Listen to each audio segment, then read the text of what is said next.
رب تبارک و تعالیٰ نے فرمایا وردیت لکم الاسلام دینا، اور میں نے تمہارے لیے اسلام کو بطور دین کے پسند کیا ہے.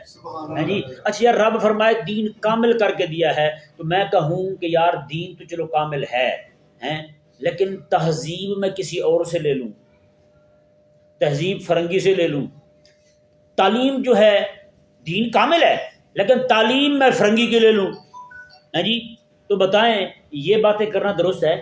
نظام معاشرت، نظام معیشت، نظام تہذیب سارا کچھ باقیوں سے لے لوں میں، لیکن دین میرا پورا ہے، تو بتائیں میں نے دین پورا مانا ہے؟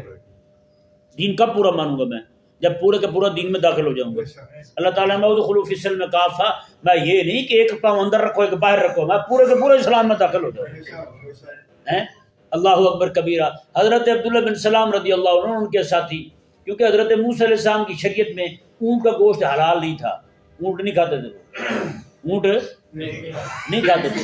میرے کریم آقا علیہ السلام کی شریعت مبارکہ میں اونٹ کی حلت کا حکم آ گیا.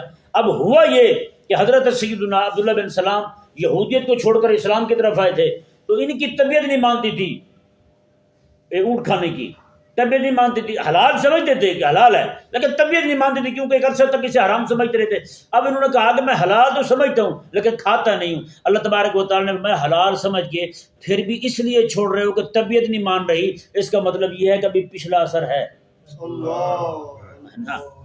ادخلوا فی السلم کافہ، پورے پورے اسلام میں آ جاؤ. اللہ اکبر کبیرہ.